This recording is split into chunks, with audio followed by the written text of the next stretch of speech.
Hello, I'm Nancy Harkness, romance author, and I'm here with Writer Unedited number 65, where I just sit at my writing desk and chat about whatever crosses my mind. I just want to point out, nope, I can't remember which way to point. My cats are here. Both Scott and Moby have joined us. They're snoozing in the window where it's nice and sunny. That's Moby closest to the window, sitting up, and that's Skoda conked out. So thought you'd like seeing the kitties because we don't always get them.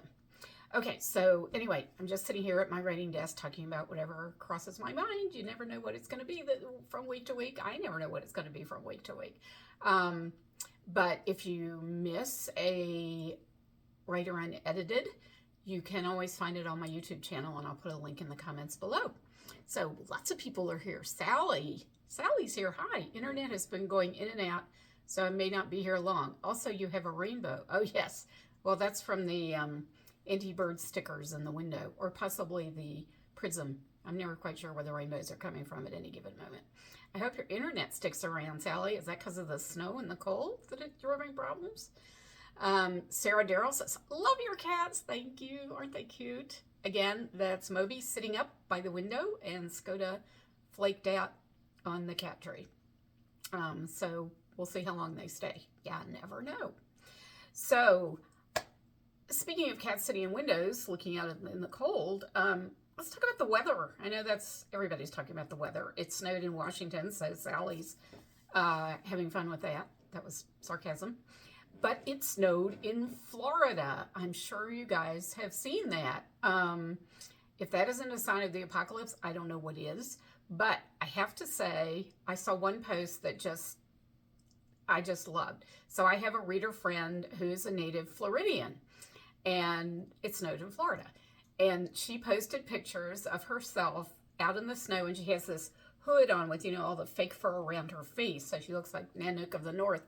And she just has this huge happy grin on her face because she said this is the first time she's been out in actual snow. So I love that. Around here, we tend to view snow as sometimes pretty, but mostly kind of a nuisance. And for her, it's a major event that brings her real joy. She's very excited because it's snowing again. And it proves that it's all in our perspective, right? So I think we sometimes need to remember that perspective is kind of important, and sometimes you can shift yours and it will change how you look at things, like snow. Sally says, I think they are working on stuff. Don't know why, but it is cold. Yeah. So Sally, did you go swimming and get icicles in your hair last night? Sally said, 10 inches I saw in New Orleans. Hell is frozen ever. Exactly. It is truly weird. Well, climate change, right? It is wild. So now that all the roads and sidewalks are clear, I'm actually kind of enjoying the snow because it's really pretty. And one thing I love is when I go out to feed the birds in the morning, I always inspect the snow for fresh tracks. And mostly the tracks are squirrels and birds, which I think are adorable. But today I had deer tracks. And even though deer eat my hydrangeas and my hostas and my roses, I still think deer are really pretty. So I was kind of excited that I had a deer visitor sometime recently. I don't know if it was this morning or last night, but it was definitely, oh, there goes Moby. Moby's leaving us. Moby's sharpening his claws. Can you see him? On the claw sharpening thing on the floor. I don't know what you call it. Claw sharpening thing. So bye, Mobes. See you later. Sally said, I didn't go Monday as I was afraid I would slip on the ice. Smart move, Sally. Oh, you're going to try tonight. Good for you. Yeah, things are not slippery anymore here. Lots of salt, so that's good. It's good when they're ready for it. So anyway, do you guys get deer tracks in the snow or any kind of tracks in the snow? Do you check tracks? If you do, let me know what kind. Sally says only one deer. Mr. M goes out and shouts at them, get off my lawn. Well, stop eating my bushes. I know, they eat my bushes too, but they're just so pretty. And every now and then I'll get this spectacular buck that wanders through with, all kinds of antlers. And I can't help it. I think they're cool. I grew up in West Virginia where we had like deer everywhere. There was a herd that practically lived in our backyard, but they're just so pretty. They really are. And I think it's fun to see them up here in the very suburban New Jersey. Somehow it's almost a little bit of cognitive dissonance, I think. Gail says, we don't have any here in the desert, but when I lived in North Carolina, we had an all-you-can-eat buffet of flowers around the house, right? They love tulips. I gave up on tulips. All I have now are narcissi because they don't like those. Thank goodness. Sally said, we had coyotes howling the other day. Whoa, that's freaky. I haven't seen any coyotes around here. And a fox darted in front of me one day when I opened the front door. Thank heavens he didn't dart inside. I love foxes. They're so pretty and dainty, and they're so playful. They're really fun. So, yeah, we get foxes around here, too. I think I had fox tracks the other day, actually, in the snow. So, very cool. I love the menagerie. But, yeah, the deer do eat the flowers. They like my anemones, too. That's another thing. They just come and just bite the flower part off of them. They leave the leaves, which is good, but kind of frustrating. Okay, so rating update. So, the truth is, I haven't done much in the last several days because Dr. Darling Daughter and her fiance were here visiting. And so we were very busy. We did a lot of fun things. Like, I'm sure you saw my post that we went to see the Book of Mormon, which was a little more shocking than I expected. And I'm pretty shock proof in general. A lot of it is expectations that as I was talking about earlier, our perspective. I just didn't know it was going to be the way it was. But we had lots of fun. So let's see. Sally said we had a black rat snake in our laundry area. Okay, I admit having a snake in the house would be weird. Mr. M herded it outside and I helped. Yeah, I actually don't mind snakes at all. I hate spiders, even though I won't kill one because I know they're good for us and I don't kill things in general. But snakes, weirdly enough, don't bother me. Christy, hey Christy, nice to see you. Very nice to see you here. We have some fun crew today. So back to Mother of the Bride dress shopping. It was really fun. It's always fun to shop with your daughter, right? Especially because we sort of gravitate to the same things. But I found 3 possible dresses. One was very classic Mother of the Bride. Very pretty, but, very classic Mother of the Bride. One was this very beautiful full-skirted dress with a sort of fascinating, it was kind of netting with, I don't know what you call it, applique, I guess, of leaves kind of all over it, which was quite gorgeous and very different. And the third dress was sort of sleek looking, but has sparkles all over it. And Dr. Darling Daughter voted for the sparkly dress because both of us love sparkly things.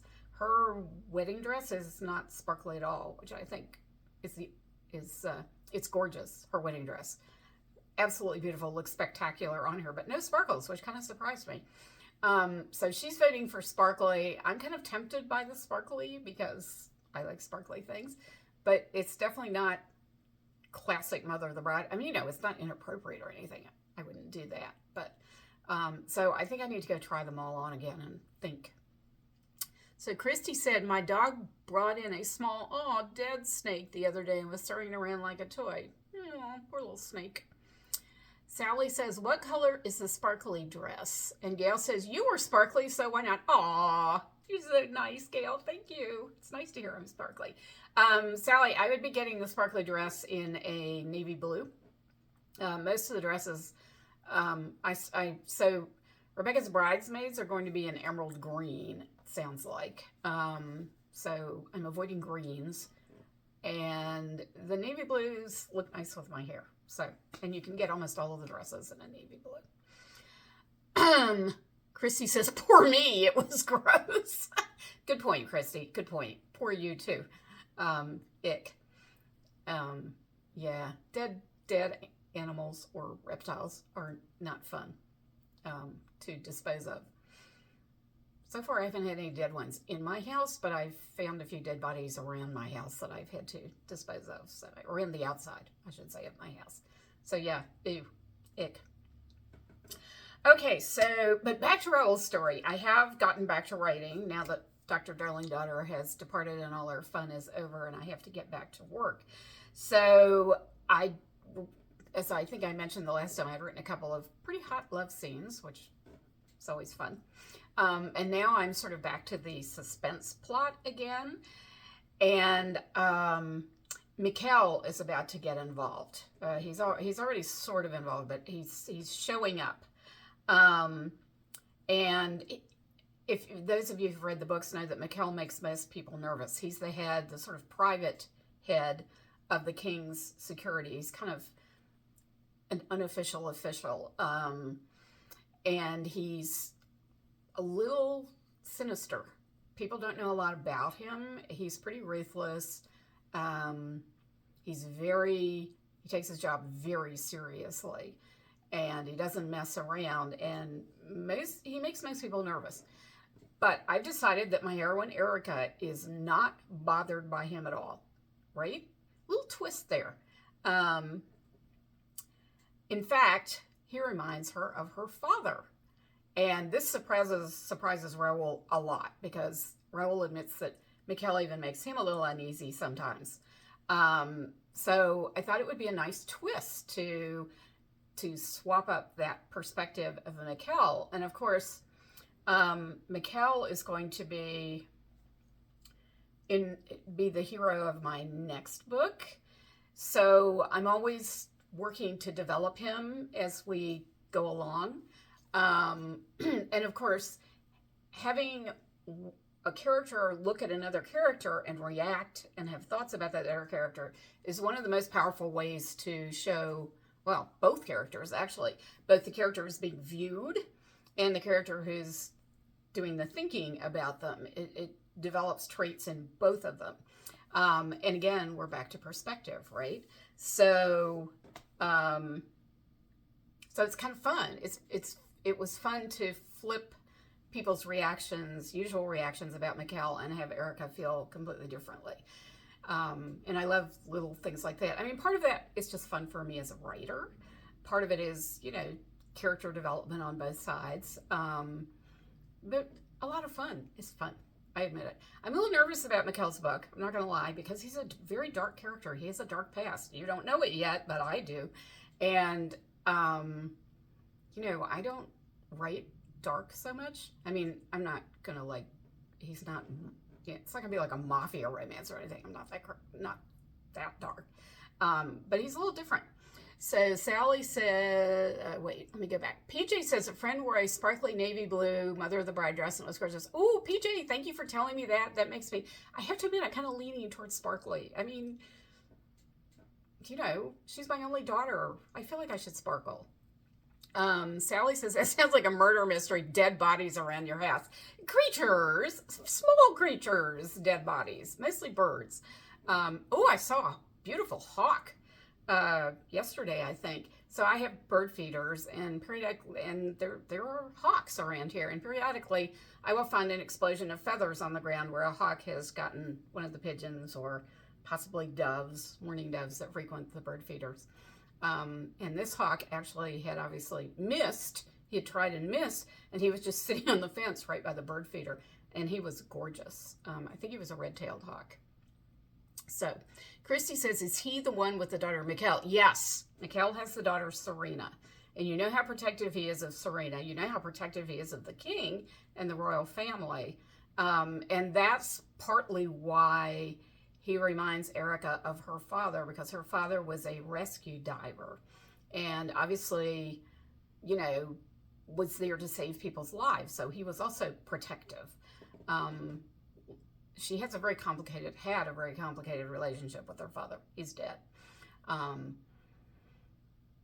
And he wasn't always so protective of her, actually. But that's part of the fun, right? So, does anybody have other questions about this story? Because feel free to type them in. I may not answer them, either because I can't, because I don't know yet, because you know me, pantser.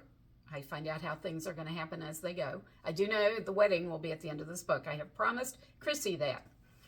Chrissy, not Christy. Chrissy, I think will kill me if I don't have that wedding there. But it's going to be there.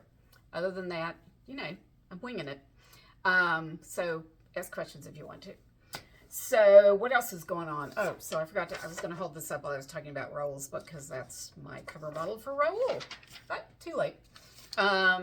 Award news. Very exciting award news. So Royal Kaleva Gabrielle won the, I don't know if you can see this, Independent Press Award for romance. I'm so happy for Gabrielle. I really wanted to go to the award ceremony because it turns out it's not too far away from me, but it also turns out I'm going to be in Venice on the date of the awards ceremony. I know, boohoo for me, life is tough. Yeah, so not the worst thing to miss the ceremony.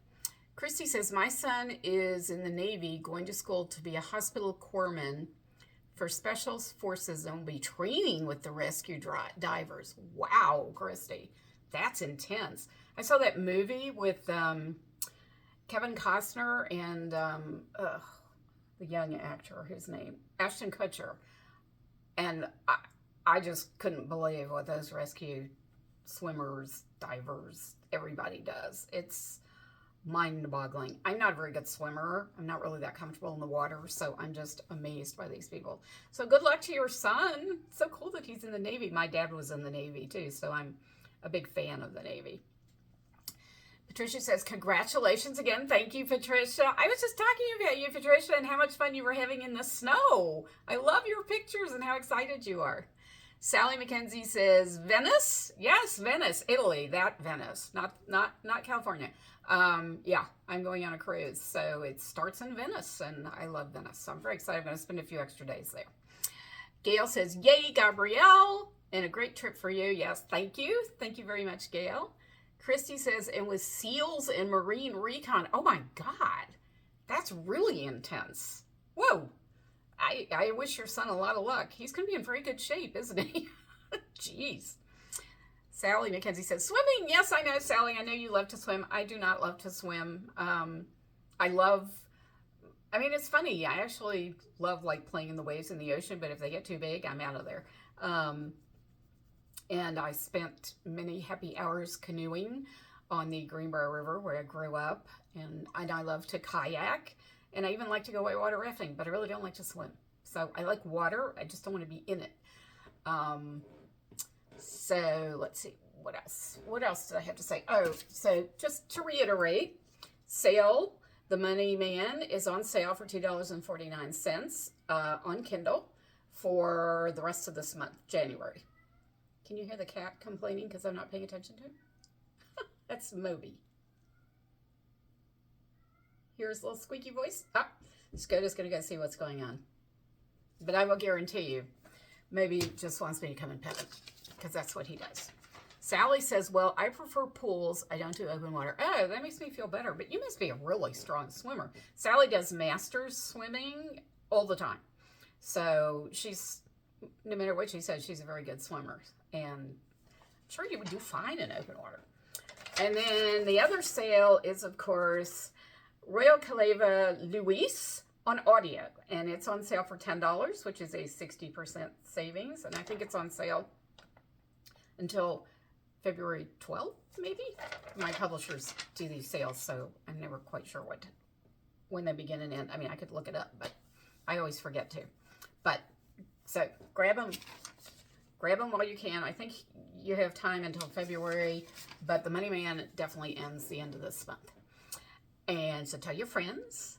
Let's see. Christy says, send me future sales releases, etc., and I'll include them in my newsletter. She's like, oh, Christy, you are so nice. I would love to do that. Thank you so much. And that's it for me. I got nothing else. Sarah says, Gabrielle was the first book that I read in 25 years. Oh, wow. I am so flattered. Enjoyed it immensely. Even the bedroom scenes. Yes. I am 89 years old. Way to go, Sarah. I love it. I am so honored and thrilled to know that you enjoyed it so much. So out of curiosity, what made you pick it up after 25 years of not reading any books? I'm really curious. I will wait for your answer because I'd really like to know that. Okay, anybody else have questions that I can blither about? What else can I blither about? I don't know. My life is not that exciting because I spend a lot of it writing. So, as Sally, who is also a wonderful writer of Regency romances, will tell you, we sit in our office a lot and stare at a computer. I got nothing here. But I want to read Sarah's answer as to why she decided to read Gabrielle, her first book in 25 years. That's an amazing honor, right? Christy says, woohoo, Sarah Darrell, welcome to Romance Landia. Yes, yes, Romance Landia. I always like that. I like feeling that I'm living in an actual country of my own, other than Calevo, which I also live in, of course. And right now, with the snow on the ground, Calevo with the white beaches and the red lilies and the just beautiful scenery, sounds really nice, doesn't it? Sarah says, I have macular, so haven't read. My daughter got it for me on Kindle. Oh, cool. Okay, so now I want to know why your daughter chose that particular book. Sally says, after Mikkel, so we get the vet? Ha, good question, Sally. You mean Grace, the king's daughter. So here's the funny thing about that. You know, I'm a pantser. I don't outline anything. I don't plan ahead other than I knew I was going to do Gabrielle, Luis, Raul, and Mikkel in that order. That was my plan. 4 names, basically. Well, Gabrielle was in the middle of writing, so I knew more about him, but 4 names were that was my plan. My entire outline is 4 names. So I had no idea Grace was going to show up. She just walked into Luisa's book. I was like, oh, another character. So she was never in the plan. It doesn't mean I can't change the plan. But as you know, a lot depends on how well the books sell. You know, whether I keep going. Christy says, oh yes, Grace needs a book, please. Okay. I'm thinking about it. I'm thinking about it. Who would her hero be? That's the interesting part, of course. I know Grace pretty well, and I love Grace, don't get me wrong. But who would her hero be? I mean, would he be Calavan nobility? Would he be... I don't think I can have another lost royal. Although maybe, you know, maybe there's like another royal duke who, like, went off to India when he was 18 or something, and nobody talks about him. I don't know. It seems unlikely because Luis is such a family person. So I feel like if there's another relative, Luis would know. Well, I guess he couldn't be royalty, right? Because then they'd be related. So it would have to be nobility of some kind. Or is he just a regular Calavan guy? Or is he from the French end? Is he from the Spanish end? Maybe he's on the military base and he's American. I don't know. What do you think? So Sally says, I thought you promised us, Grace. I don't think I promised it. I think I said maybe. Sally says, Grace's hero will show up in Mikkel's book. Exactly. So I have to think about it soon, right? Christy said, that happened to me with my last book. Now a character named Valentina needs her own book, right? The things we do to ourselves, Christy. And I mean, they just show up. Show up. I had no idea. Absolutely no idea that Grace would appear. Yeah, that was so much fun, though. I gotta say, I loved writing Luisa's book because, you know, the lost child trope is very powerful, really powerful. And I knew, you know, Luis was very lonely, as you know, if you've read the book. And I, of course, wanted to give him his own love, Eve, his queen now. But he wanted a bigger family, and it just suddenly struck me that maybe he had another child that he didn't know about. And of course, the evil Odette, because she's evil, would be like a huge conflict to have her be part of that. So that was really fun to write, really was. And Christy, I wish you very good luck with Valentina's book. I hope you like Valentina and find her interesting. So Grace's book is something I'm mulling over because, you know, once I finish Raoul's book, if I ever finish Raoul's book, he's very stubborn. Raoul, he's proving to be very difficult to write about. So once I finish Raoul's book, there'll only be Mikkel, one more book. And yeah, I kind of want to keep living in Kaleva. It's true. But we'll see. So don't Sally, it is not a promise. It is maybe. I hope. I hope we'll have Grace's book. We'll see. I got to think about it. You know how that goes. Cogitation, very important. Percolation. Okay, so that's it for me. Sarah, thank you for answering my question. I think that's so wonderful, and I will hold that in my heart today because it will make me smile every time I think about it. And I will be here next Wednesday. I'm pretty sure at 2 o'clock. What's next Wednesday? The 20th. Yes. I'll be here next Wednesday at 2 p.m. as per usual. And I will see you then. Why is Sally laughing at me? Because I said it wasn't a promise? Probably. I will see you here at 2 p.m. And remember, if you miss a Writer Unedited live, you can always find them on my YouTube channel. So take care, everybody. Stay warm if you're in the snow belt, which almost everybody is these days, even in Florida. Patricia, I hope you enjoyed the snow. Lots of snowmen and throwing snowballs. I just loved your joyful post. It was so fun. And I will... Oops. Now I can't see these comments. Sorry. And I will see you all next week. Bye. Thank you for coming.